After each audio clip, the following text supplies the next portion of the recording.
इस पोस्ट में आज हम सत्संग का फल के बारे में कुछ कहानियां पढ़ेंगे। सत्संग हमारे जीवन के लिए बहुत ही जरूरी है। सत्संग से ही मनुष्य इस जीवन को जीने की कला सीख सकता है।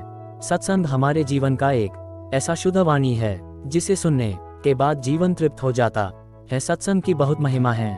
सत्संग को सुनने से हमारे किए हुए भूल को दिखता है और साथ ही साथ उसे सुधरने की भी सीख मिलती है। सत्संग से मनुष्य को जीवन जीने का तरीका पता चलता है। सत्संग तो एक ऐसा मूल मंत्र है जो फूल से फल, फल से बीज और बीज से वृक्ष। उसी प्रकार सत्संग से हमारे मन का विवेक जगता है और जब विवेक जागने से भगवान से प्रेम होता है और प्रेम से करने से भगवान मिलते हैं। सत्संग को सुनने से हमारे करोड़ों जन्मों का पाप नष्ट हो जाता है। सत्संग से हमारा मन शुद्ध हो जाता है। जीवन में सत्संग को कभी अलग नहीं करना चाहिए और जिसे सत्संग सुनने को मिलता है उसका जीवन धन्य हो जाता है और भगवान की कृपा विशेष रहती है।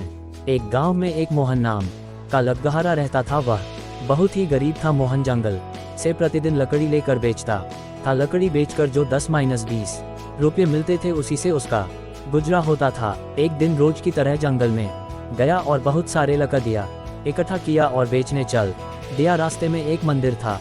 एक दिन सत्संग चल रहा था।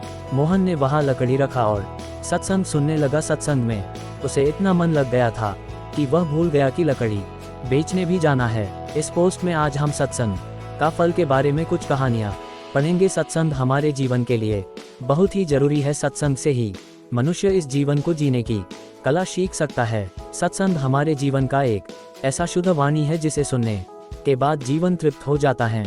सत्संग की बहुत महिमा है।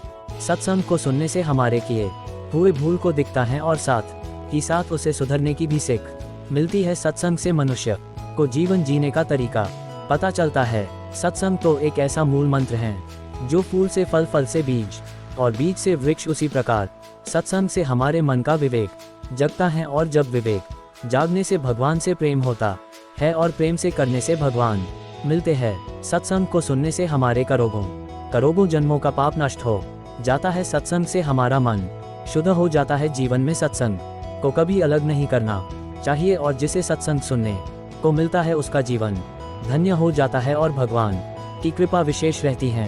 एक सत्संग का फल। एक गांव में एक मोहन नाम का लकड़हारा रहता था। वह बहुत ही गरीब था। मोहन जंगल से प्रतिदिन लकड़ी लेकर बेचता था। लकड़ी बेचकर जो 10-20 रुपये मिलते थे उसी से उसका गुजरा होता था। एक दिन रोज की तरह जंगल में गया और बहुत सारे लकड़ियाँ इकट्ठा किया और बेचने चल दिया। रास्ते में एक मंदिर था। एक दिन सत्संग चल रहा था। मोहन ने वहां लकड़ी रखा और सत्संग सुनने लगा। सत्संग में उसे इतना मन लग गया था कि वह भूल गया कि लकड़ी बेचने भी जाना है। शाम हो गई। सोचा आज परिवार भूखा रहेगा। तभी सत्संग से निकले लोगों को उस लकड़ी से सुगंध आने लगी। सबने लकड़ी खरीदी। देखते देखते उसने सारी लकड़ी बेच दी। उस दिन उसे 100 रुपये मिल गए। वह बहुत खुश हो गया। आज तक उसे 20 रुपये ही मिलते थे। फिर लोगों ने उसे बताया कि यह चंदन की लकड़ी है। अब तक वह इसे सिर्फ जलाने के लिए के बेचता था। अब सेठ साहूकारों को बेचने लगा। कुछ ही दिनों में वहां में आदमी बन गया। इस प्रकार मोहन जब सत्संग में गया तो उसे सत्संग का लाभ मिल गया। सारांश सत्संग का फल की कहानी से हमें ये शिक्षा मिलती है कि सत्संग करने से हमें लाभ मिलता ही है।